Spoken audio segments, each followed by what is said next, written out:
Hello students. मैं हूं Sachin sir और आज का पाठ है भारतीय संस्कृति में गुरु शिष्य संबंध। भारतीय संस्कृति में गुरु शिष्य संबंध पाठ के लेखक हैं आनंद शंकर माधवन। श्री आनंद शंकर माधवन का जन्म सन 1914 में केरल प्रदेश के क्विलन जिले में हुआ था। माधव जी ने महात्मा गांधी के साथ भारत छोड़ो आंदोलन में भाग लिया। जेल में रहकर हिंदी भाषा का अध्ययन किया। इन्होंने अद्वैत मिशन तथा मंदार विद्यापीठ की स्थापना की। इनकी प्रमुख रचनाएं हैं बिखरे हीरे, अनलशलाका, हिंदी आंदोलन, आमंत्रित मेहमान, आरती, उषा, संजीवनी आदि। इनका निधन 17 फरवरी 2007 को हो गया। भारतीय संस्कृति में गुरु शिष्य संबंध का सारांश। आजकल व्यावसायिक संस्कृति की वजह से गुरु शिष्यों के संबंध में परिवर्तन आ गया है। पहले विद्यालय मंदिर के समान समझे जाते थे। शिक्षा देना एक आध्यात्मिक कार्य था, लेकिन आज शिक्षण कार्य पेट पालने का साधन बन गया है। पहले गुरु को ईश्वर का दर्जा दिया जाता था। गुरु शिष्य को अपने पुत्र से भी अधिक महत्व देते थे। प्रारंभ में स्वामी विवेकानंद को भारत में महत्वपूर्ण स्थान प्राप्त नहीं हुआ, परंतु जब अमेरिका में नाम कमा लिया तो भारतवासी मालाएं लेकर उनका स्वागत करने के लिए निकल पड़े।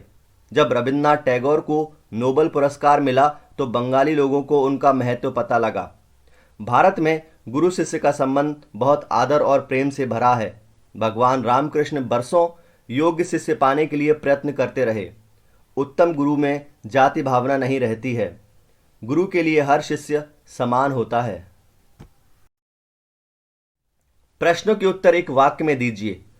प्राचीन काल में भारतीय शिक्षा केंद्र कैसे थे? उत्तर: प्राचीन काल में भारतीय शिक्षा केंद्र एक प्रकार के आश्रम अथवा मंदिर जैसे थे।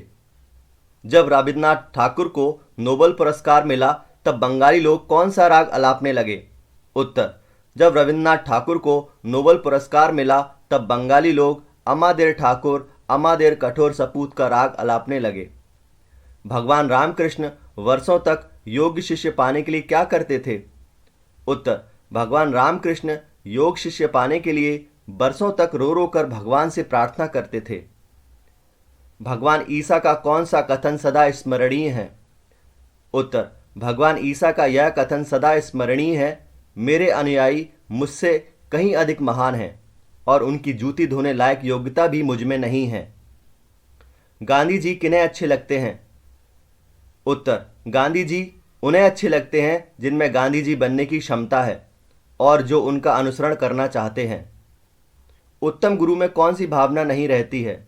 उत्तर: उत्तम गुरु में जाति भावना नहीं रहती है। प्रश्नों के उत्तर विस्तार से लिखिए।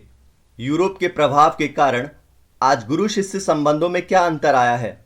उत्तर: प्राचीन भारत में विद्यालय मंदिर के समान माने जाते थे। शिक्षा देना एक आध्यात्मिक कार्य था। पैसे देकर शिक्षा खरीदी नहीं जाती थी।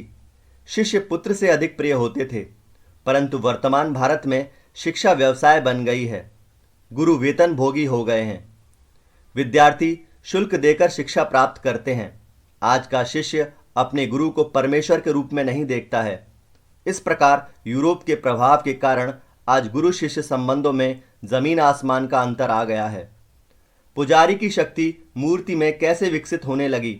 उत्तर: पत्थर की मूर्ति तो जड़ होती है, उसमें चेतना डालने का काम पुजारी करता है।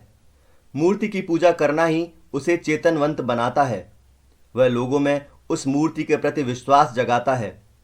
पूजा करते समय पुजारी की भावना में जितनी निष्ठा होगी, मूर्ति उतनी ही प्रभावशाली होगी। पुजारी की पूजा भाव की शक्ति से ही धीरे धीरे मूर्ति में शक्ति विकसित होने लगती है। विवेकानंद और रविन्द्रनाथ ठाकुर को इस देश में अधिक महत्व कब मिला?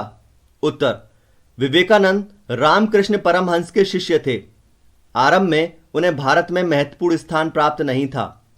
जब वे अमेरिका गए तो वहां उन्होंने खूब नाम कमाया। तब भारतवासियों ने उन्हें सम्मान देना शुरू किया। इसी प्रकार रविन्द्रनाथ ठाकुर को यहाँ कोई नहीं जानता था। उन्हें जब नोबेल पुरस्कार से सम्मानित किया गया तब बंगाल वासियों ने उनकी प्रतिभा पहचानी। फिर वे बंगाल के ही नहीं सारे देश के लिए गौरव बन गए। इस प्रकार विदेशों में सम्मानित होने पर ही विवेकानंद और रविन्द्रनाथ ठाकुर को इस देश में महत्व मिला। रिक्त स्थान, महत्वपूर्ण तथ्य। सेवा देने की चीज है, लेने की नहीं। गामा एक प्रसिद्ध भारतीय पहलवान थे। पहले शिक्षा देना आध्यात्मिक अनुष्ठान था। रविन्द्रनाथ ठाकुर को नोबेल पुरस्कार मिला। आशय स्पष्ट कीजिए। सम्मान पाने वालों से सम्मान देने वाले। भावार्थ, सम्मान पाने वाले अपने किसी विशेष गुण के कारण ही सम्मानित होते हैं। जैसे हीरे के गुण की पहचान की जाए तो वह बहुमूल्य है, यदि पहचान न की जाए तो वह एक पत्थर है। उसी तरह सम्मान पाने वालों की विशेषता को परख लिया जाए तो ही वे सम्माननीय हैं, नहीं तो वे साधारण मनुष्य ही समझे जाएंगे। उनकी विशेषता को समझकर उन्हें प्रकाश में लाने वाले लोग ही उनका सम्मान करते हैं। इसलिए सम्मान पाने वालों से भी ज्यादा सम्मान देने वाला होता है। जो गुरु से मार खाते हैं उनका भविष्य उज्जवल होगा ही। भावार्थ, पढ़ाई में ध्यान न लगाने पर गुरु की मार से विद्यार्थी अपना ध्यान पढ़ाई में लगाता है। इस तरह थोड़े कठोर व्यवहार से विद्यार्थी अपना ध्यान केंद्रित करता है, जिससे उसे ज्ञान की प्राप्ति होती है, उसकी बुद्धि का विकास होता है और उसमें योग्यता आती है। ऐसा होने पर ही उसका भविष्य उज्जवल होता है। काल परिवर्तन करो।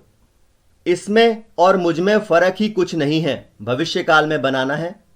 इसमें और मुझमें फर्क ही कुछ नहीं होगा।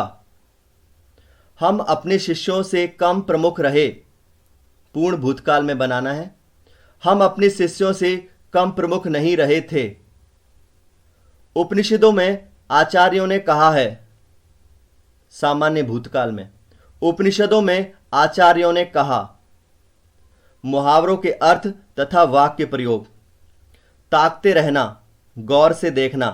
वाक्य, जब मैंने ताजमहल को देखा तो बस ताकता ही रह गया। पसीने की कमाई, मेहनत की कमाई। वाक्य, ये घर मैंने पसीने की कमाई से बनाया है। रंग जमना, रौनक आना। वाक्य, तुम्हारे आने से पार्टी में रंग जम गया। विरुद्धार्थी शब्द, रोगी, निरोगी। असहाय, सहाय। वृद्ध, युवा। अगर आपको यह वीडियो पसंद आया है तो शेयर और लाइक कीजिए। Thank you.